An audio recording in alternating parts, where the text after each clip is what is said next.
ahantu ukuntu byaje kugenda barabangiye uyu mugabo gake baramushimashima bati urabona rero uri mu bantu igihugu kikiri kugira bagize discipline bagakora ibintu neza, wowe nta kibazo wari ufite, urumva wari ufite inzego zikuyobora none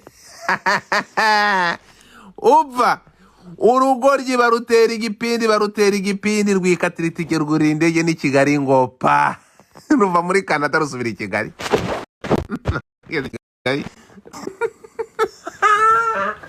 rumva ageze i Kigali baturumva rero bakagombye kubiganiraho gato muri discipline. Niba ari abantu bagira discipline ni RDF iragushima buhoro bafashe gasi ya rapa, ubwo ngo yaraje ngo gukora audite ngo y'ukuntu ibintu byagenze, ngo yarangiza agasubira muri Canada. Kutagiye muri Canada, kutagiye igihe wakoraga uri mu kazi ka leta wapumbafuwe, none umaze gukora ibyaha, umaze gukora ibisa n'ibitangaza, umaze gukora ibyaha ngo ugiye gutura muri Canada utabashijwe ibyo wakoze. Bro, hano kabatera story, ngiye kubatera story imwe, abatipe bemera ni mujya mugera kuri intelligence y'u Rwanda, mujye mu manika amaguru buri kuzima bakongera kuzura ukaza ukabazwa ibyo wakoze. Aba batipe uramutse upfuye ibyo wakoze utabibashijwe cyangwa utarakora statement, bakwiyaranje ukabuzutse gato ukagaruka ukamanza ugakora statement y'ibyo yakoze maze ukongera ugapfa. Aba bari seriye, urumva nuvuga ngo RDF wibeshye ugapfa hari ibyo ukurikiranweho biri seriye utarabivugaho, wabaho gato mu buzima, urumva ukamanza ugasobanura, wamara kubikiriyaringa cyongera ukipfira ntacyo bitwaye, urumva niko bimeze bro. Aba batipe ngiye mbona after Mossad aba bajene barakurikira, urumva dore ko bakorera kosi muri Mossad. Kasiya Buroro, urumva barayifashisha munsharingire space nkuru tuze tuyitature, uve kuri izi za nyirabutisiga n'ubu bushita bwa ngo n'abanyamakuru ngo sinzi, mwebwe murabwanuka mugafata umupira, mwibagiwe ko APR ari equipe ya gisirikare, mwibagiwe hanyuma urumva ofete Kambatere story ku bantu mutabashije kubisobanukirwa. Muri abanyamakuru hari abantu bafunzwe bameze nka ntuza nkafata ku mavuta, urabona afata ku mucuncumuko, yaraza agafata bera akamutwika akamuha amafaranga agaceceka, yakongera kugira inzira agafata Bruce Melody akamubaga bakamuha amafaranga agaceceka. Aba banyamakuru rero nabo bagiye ku matipe, agafata ikipe akayishwanyaguza bakaba amafaranga bagaceceka, bagera kuri APR fata amafaranga y'abasoda. Dore abanyamakuru bagendeye mu Kigali cy'ibintu batazi, ahangaha ntabwo nibuze ko harenga kuko hari ibyo ntashobora kuvugamo hano biri very sensitive, ntashobora kuvuga no mu rukiko bateze, ntabwo nshobora kubivugaho, nta nubwo ngiye mbizi, ariko ibi ninjya kubibabwira mwitegereze iyi foto, munyandikira nk'amazina y'uwo mudamu ngo yitwa nde. Oye tuwe tumuneze tugaruke kuri Kabutindi yavuye muri Canada. Bro, amafaranga y'abasoda ubu naririmba bangu amazi y'abasoda ntawe upfa kuyanywa atayakoreye. None ejo bundi iyo ndirimbo baziririmba kuri Mucaka, mumaze kubyimba, mumaze kumera ubwanwa, mugiye kunywa ku mazi y'abasoda without doing a training, mutarakoze ikosi. Wewe waginga abantu mutakoze ikosi murashaka kunywa amazi y'abasoda, ntago byakunda. Rega n'umwana barakubesha niki, ntawe ntuzitinya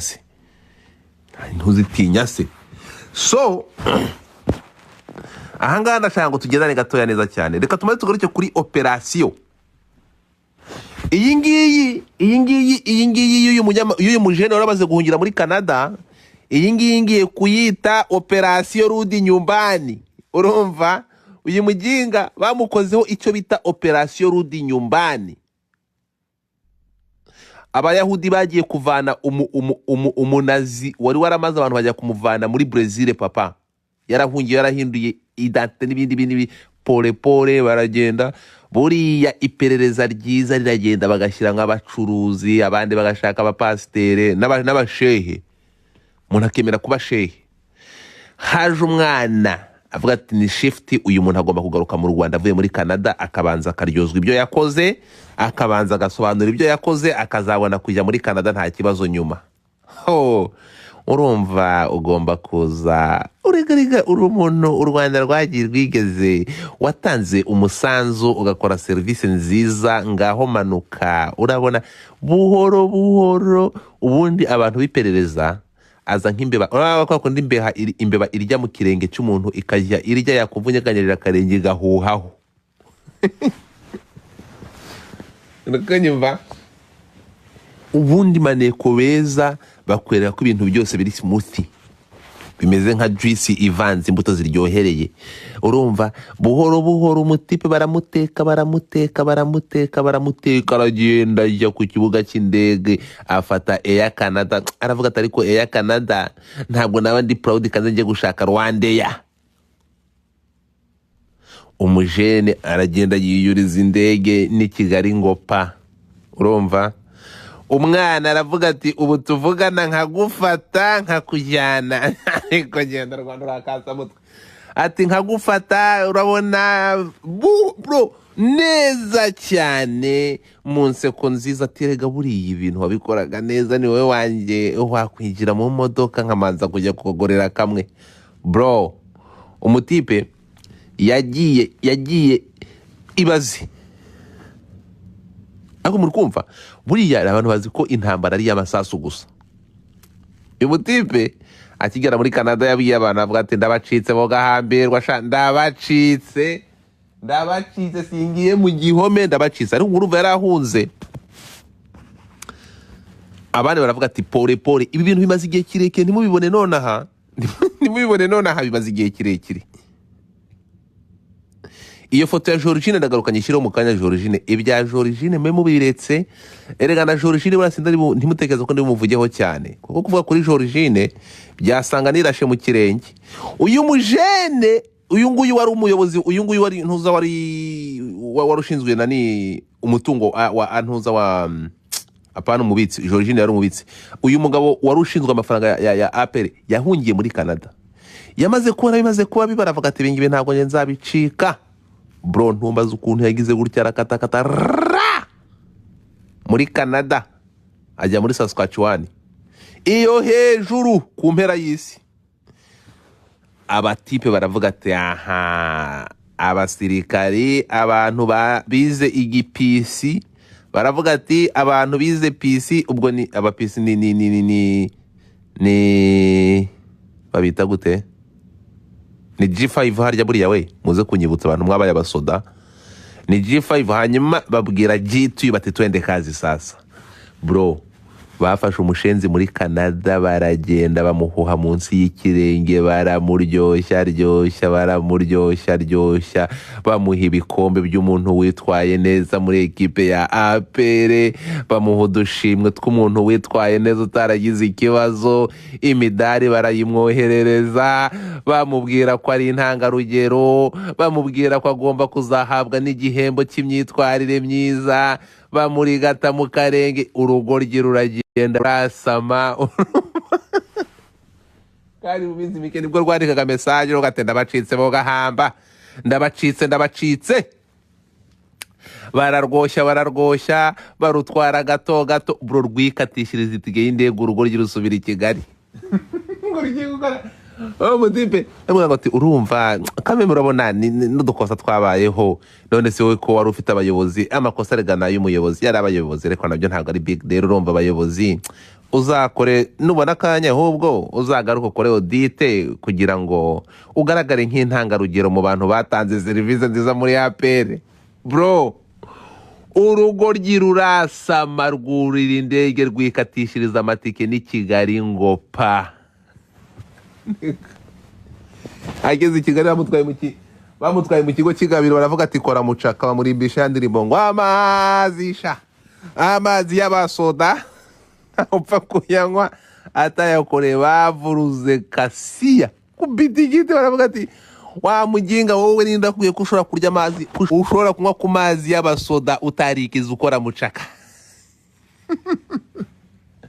uwo numwe ku bantu muri kuri TikTok mwitegereza iyo foto nshyizeho ndabona mugiye ko hafi 300 murebe iyo foto nshyizeho iyi foto ubu ngubu hanga tuvuyeyo aba basivile 20 muri kure babafungwe n'abasirikari babiri mama nyabo aba basivile 20 bafungwe n'abasirikari babiri urabona ko ntabwo RDF ntabwo yigeze nyiri ruhande ibintu yabivuze mu mazina yabyo ntabwo yigeze ikwepa urumva ariko nukuvuga ngo mbere yuko ibingibi bitangajwe nukuvuga ngo habaye icyo twise cyangwa icyo Godfather ndi kwita operation Rudi nyumbani uze umanze usobanure pombafu ntabwo Rwanda rwanga abantu bajya kwideklara iyo ugiye kwideklara ugiye gushaka ubuzima president yaravuze ati nta kibazo mujye mugenda muvuga ibyo muvuga ariko mushaka ibicire mugaruke mwubake igihugu cyanyu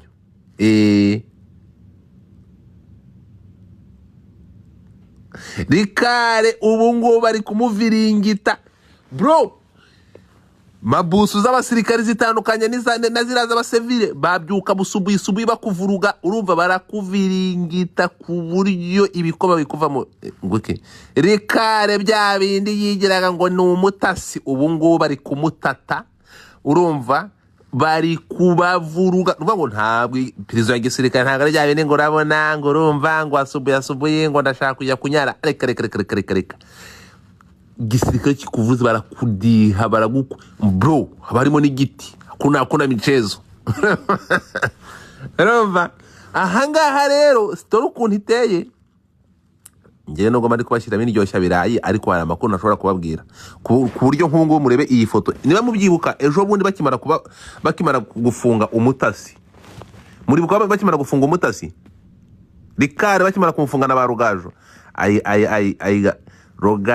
Rugaju ibi bintu wabyinjiyemo gute wakabaye warasanze twigwaneho ukaja gutabara kurazanga ngiye ku mukozi wa Coach Gaël none ubu ngubu Coach Gaël azugukura ku murindi ese nibazakatirwa bafungirwa ku murindi ntabwo urabona tugaruke gato urabona nka noza nka wa muhungu ninde wa wundi bavuga ko umwe bohereje Burundi muri operation leta telefone murayibuka wa mujene wanje wirirwa hanganya bibwira urabona ko bagize gutya bakiyaranja ntabwo ubucamanza n'ubushinjacyaha bwa gisirikare babutandukanye n'aba basivile bro ntimwahurira mu kabari ka hariya mu mujyi kwa Coach Gaël ngo muzaganira ntibishoboka bivuze ngo Coach Gaël ntabwo ubu ngubu mushobora kugira ikintu mukora kuri Rugaju aragenda itegeko rya gisirikare kandi gisirikare no mu mategeko kunafanya order baze kuburanira muri gereza cyangwa kuburanira mu rukiko rwa gisirikare ubuciye agahigo Rikare mwe muretse gato uyu mugore muri kureba nakizanga ku ifoto muri kumubona uyu nguyu mwandikemo izina ry'uyu mudamu uyu mudamu niwe wari ushinzwe umutungo cyangwa wari umubitsi wa APR uyu mudamu ninde who is she uyu mudamu ntabwo ndi buze kumuvuga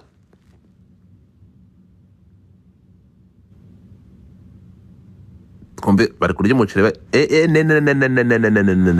bavuga ko saving ya mbere yo kugira ngo ira equipe ibaho ku murindi urumva nyine biyaranjaga byari ibigori no kuvuga ngo bari kurya ibigori umuceri muri gereza ya gisirikare barya umuceri ni ibigori ni ikigori cy'imvungure uyu mudamu we mumumbikiye gato urumva Georgine mumubitse gato kuko Georgine ibye iyi kese ni nyizanamo Georgine urumva kamanze vaneho n'iyi foto kuko ninzanamo iyi kese nkayizanamo kanisubiriza itangazo rya RDF mutapinge screen ninzanamo inkuru ya Georgine ibingibi byahita bituzana iyi kese bikagira kese nk'iya Miss Rwanda kuko ahangaha haraho bigera imbaraga zikomeye zikagongana rero kwa Georgine ndahita ndekeraho muri iyi kese buriya hari ibindi bintu byinshi nyuma gihe ntashobora kwivangamo reka twigarukire ku banyamakuru bacu mumbabarire baze kuduha urutonde rw'abantu 20 b'abasivile bafunganywe n'abasirikare babiri. Ariko kugira ngo mbone ko iyi kese ari kese ya danje, muri iyi kese umwe mu bantu bari babayobozi ba APR wari waratorokiye muri Canada kubera iyi kese, ibi bintu byakoze yamaze kugaruka mu Rwanda. Uyu Georgine mureba sasa nawe yari yaciyeho, ese nawe yaragarutse, bimeze biti?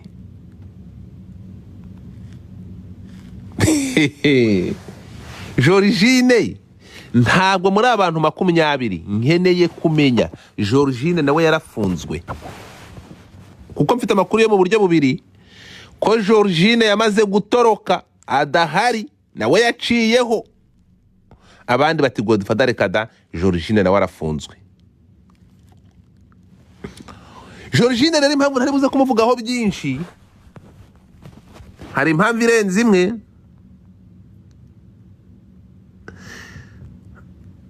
Abantu bati Georgine arafunzwe, ubwo uri kumva Georgine nawe bamukoreye operasiyo rudi nyumbani. Ariko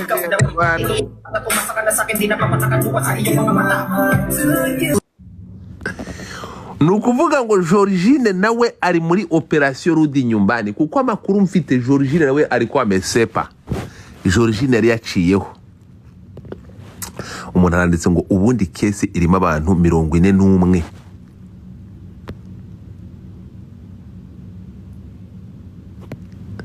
Kesi irimo abantu 41 papa, mama yake na muzara mama. Iyi kesi rero irimo abantu 41. Godfather bura hari inkuru uvuga ukavuga atari ko si iyi nkuru iraza kumpira abanyarwandakazi. Iyi nkuru irampira cyangwa iyi nkuru tuyitature cyangwa iyi nkuru tuyivimuza, ariko nk'ibi bigo biri kunsaba gukina game.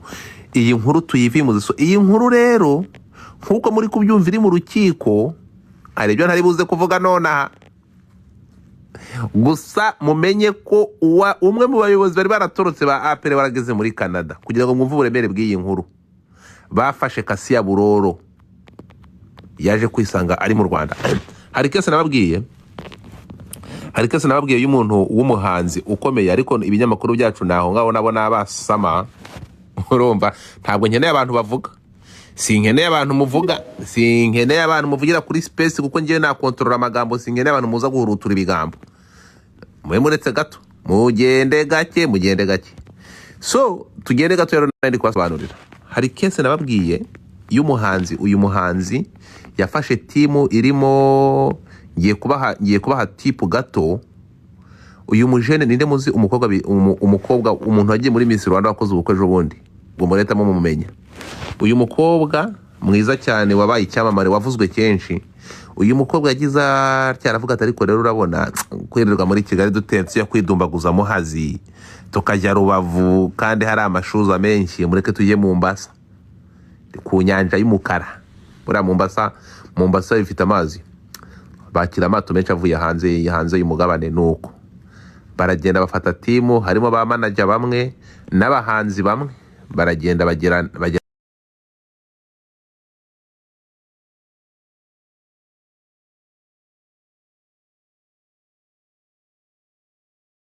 ko irudashobora gukina nacyo bro, uretse n'amafaranga ya gisirikari. Nshatse kubabwira history kugira ngo noneho mwumve noneho bigeze mu gisirikari papa.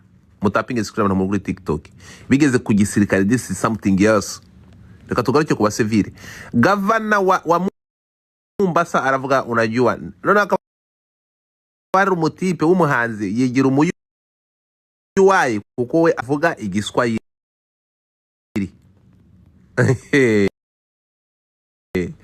Abafashi ya mbere niwe wabaye umutranslator, atangira kuvugana nande na governor. Baravugana bahana nimero, unajua nikifika Kigali uko unanitumia watoto.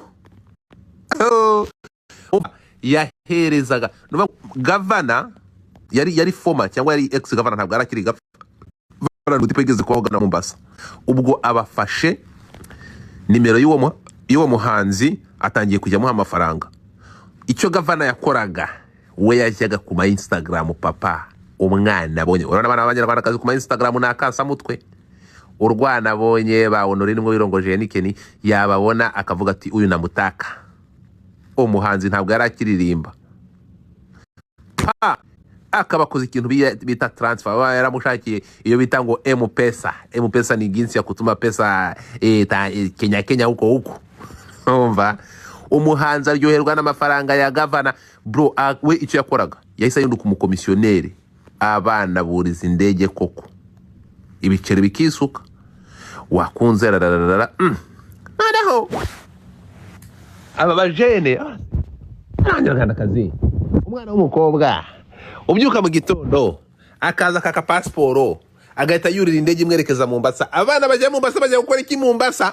Ndakubwiye mu Rwanda ntabwo ushobora gukora mistake, wakora ikintu rimwe kabiri gatatu ntihabaho, ntabwo gatatu bibaho. Ubwo uyu muhanzi abantu maze kuba bangahe yamaye ese koko ndamaye ko ndeba kuri X abantu bahuruye. Ni muze muri iyi nkuru ndashaka kugira ndi gusasira iyi nkuru kuko iyi nkuru regera cyari mu rukiko, ntabwo ngiye nshobora kuyivugaho yose ngo nyirangize iyi ngiyi. Iyi nkuru ikintu ndibuze kuyibabwiraho nuko umuyobozi wari waratorokeye muri Canada, RDF yamushimye mu kirenge, ikefanya mbinu zake, wametumikisha mbinu zote. Urucucu baragenda no muri Canada rwitegera indege ni Kanombe ngo pa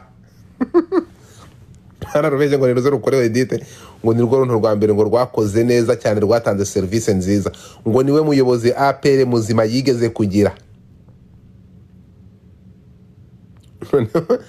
Mu ndebere AI iranditse ngo kese ya watu 41 Ujeremani. Ntabwo nzi ngibi ari kwiyinga na iratwiba. So nari nkibatera story rero. So byaje kugenda gute? Mu tapping screen. Tap the screen. So ukuntu story yaje kugenda no kuvuga ngo uyu mwana iperereza ryakomeje ko se aba bana b'abanyarwandakazi baza bakaka visa, bakaka passport, bamara kwaka passport, stop ya mbere ikaba Mombasa bajya gukora yiki, bakora iperereza. Noneho uyu muhanzi abafasha undi mwana warugezweho muri icyo gihe, passport ibi birafashwe iragurwa, barayimuhereza ko kabi harana ari passport, barayimuha, baramureka aragenda. Ageze ku kibuga cy'indege kujya gukatisha, baramubwira ati nikoye iyi ngwanga tukubaze gatoya ugira urajya hehe, ugiye hehe? Ngiye Mombasa gukora iki? Kureba sheri wawe ninde? Abayerekanye ifoto, yerekanye gafana. Muziranye ryari? Muziranye mute? Turaziranye nubwo mbere tugiye kubonana. Aha, ninde waguhuje nawe? Baba baragize bate? Baba baramubwiye. Ariko ubwo urukumva abajene ukuntu bakora, ubwo urumva n'abandi bakobwa bagiye batambuka ba mbere byagendaga nyine barababazaga, ariko bakabakabanya muri barafite amakuru yose ahagije. Nuko baravuga ati rero urugendo bururetse tumanza hari utuntu turi gukurikirana, ahubwo uyu muntu waguhuje nawe umusabe muze kubonana, ubwo bari gushaka kugira ngo bakacire wa muhanzi. Nuko umuhanzi muko baravuga ati none se ntabwo nagiye, ahubwo nashaka kugira ngo tubonane. Umuhanzi aravuga ati ariko suburi ni gute nohereza imboga ntararyaho? Ati ngwino tubonane, ntuye aha hantu, ngwino. Bro, ariko umutipa arakenga, yanga kumuzana iwe mu rugo. Hari akantu k'akaresitora gafite ubuntu bw'uburogi kari hejuru yiwe, amutwarayo, aba ariho bahurira. Guys, tap the screen, nkene amaroses abiri mu, I need two roses. Nuko amutwayeyo, baranywa barasangira. Umutipa atangira avuga ati ariko buriya niki wareka ngasiga hagato kitwa niki nyine nawe urabona hano, urabona ko umwana ko nanje bizi ko ntari biryangiye niki. Nuko umukobwa abona umutipa amaze gufatira, arashaka kumurya. Umukobwa ahita amukwepa, arakwepa, ariko deja baramaze kumumenya, bamaze kumubona. Urukumva umutipe ahita ahasiga umukobwa, aragenda arishura. Ntegereza ko umutipe agize siziye misanze, ntumbaze uko byagenze. Urumva umukobwa mu kuganira, umukobwa yaraganiye bita bigaragara tu umuhungu abona ko arimo ikibazo. umutipe akora ikosa yabaye nk'ugizemo ubwoba, urumva umukobwa mu kumuganiriza basa nk'uwagizemo sixième sens. Erega iyo ukora ibintu binyuranyije n'amategeko bihita bigaragara. Nuko guys barakuba gatatu ajye mu rusnipinga please. Nuko bana umukobwa yahise akwepa, umuhungu arakwepa, noneho umuhungu agiye kugenda asanga passport, ngo naye passport yari yamaze kwa prenga, passport yaragize ite, yaramaze gushyira agomba kuri renewing, ajya guhinduza passport Kacyiru. Uyu muhanzi ageze Kacyiru ku munsi wakurikiye, passport baramubwira ati urabona uzagaruke ejo uyifate niki. Agisohoka muri ntuza muri muri immigration, haba haje umujene wisize amarangi, ndagufana ngukunda kuba inige wawe, ndagufana mu rwego udashobora kumva. Buri indirimbo zawe umuryango wacu wose ni wewe twumva, ni wewe muhanzi muri iki gihugu, nta wundi wabayeho. Ikigoryi ngo byanyabyo se, ati ni wowe, ati nukuru nyemereye ukampa amahirwe, dore ngize ubu tubonanye mvuye guhembwa, nanyura ahantu nkakugurira akantu gusangira nawe ngo n'inkinuma za Yesu zasangiye na Yesu bwa nyuma. Ikigoryi cy'igihanzi kiti ibihanzi by'ibinyarwanda urabizi ko ari ibishonji byinshi bro. Urugoryi umufana abamushyize mu modoka amushyira mu modoka, agiye kumugurira iki akantu nk'umuntu akunda, bagiye gusangira. Imodoka bamushyizemo yari Vigo. Umuhanzi akavuga se mwana ahantu uri kuntwara hari akabari, ati ni akabari gashya ngwino ukarebe, ni akabari kadasanzwe. Aramujyana, abona bafunguye urupangu no muri polisi ngo pa. Ikigo ryo mu bwaravuga ati mu buzima ikintu cyambabaje nuko umupolisi yarantwaye akajya kumfunga yigize umufana. Urumva ngo umutipe yisanze n'inyuma y'amapingu pa, aravuga ati urumva garamfure, urumva ndagufana, reka manze nkarabe kuko nkorera hano, reka manze nkarabe ubundi tugiye kunywa kamwe. Ahageze umva menu bamuzaniye ya mbere, bamuzaniye menu y'intuza ibyaharegwa.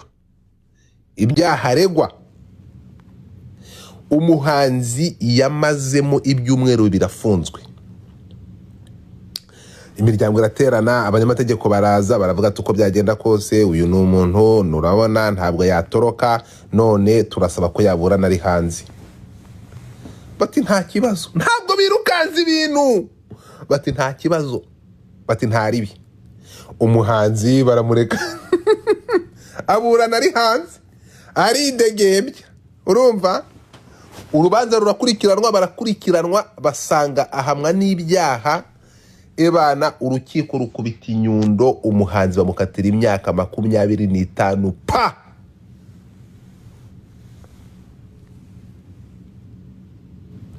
Venisenge imyaka 25 umwaka umuhanzi barayimukatira ngo dubu. Urumva baramurekuye aragenda asubira muri show ye, aravuga ati kwa bandekuye niki. Baramuhamagara ku rukiko bro, bakase urukiko umushera ategeza yitabira, adahari bamukatiye adahari. Amakuru amugeraho umunyamategeko aravuga ati kandi noneho bamukatiye mu rukiko rw'ikirenga nta kujurira, yagomba gusavinga imyaka 20. Guess what?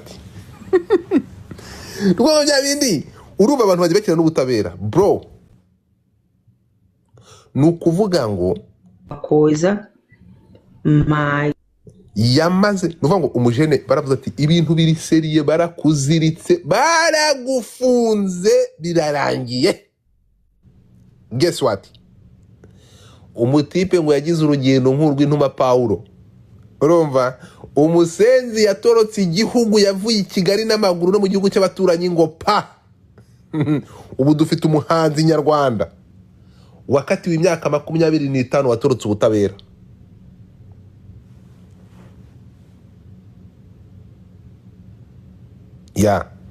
Uwo muhanzi mugende murebe mukore statement, namwe muri abantu bakuru muraza kumenya ninde muhanzi wahunze akatiwe imyaka 25. Ntabwo Prince Kid, ntabwo ari umuhanzi. Abantu bavuga ngo ni Prince Kid sahuriye murumva story bahaye ariko bimeze. so urukuba ngo harimo human trafficking, urumva ibyaha bamushinje harimo gucuruza abantu, urumva no hanze y'igihugu ngo pa ubu ngubu yaratorotse, ariko muri system ubu mu Rwanda akatiye imyaka 25, urumva abantu abashenzi buri kwandika ni mujye mwandika, ntabwo nshatse kuvuga amazina ye ariko abanyarwanda abashenzi baba bafite amakuru papa bahise bandika amazina ye, what the fuck ariko mamuryamye ku nguru bro, comment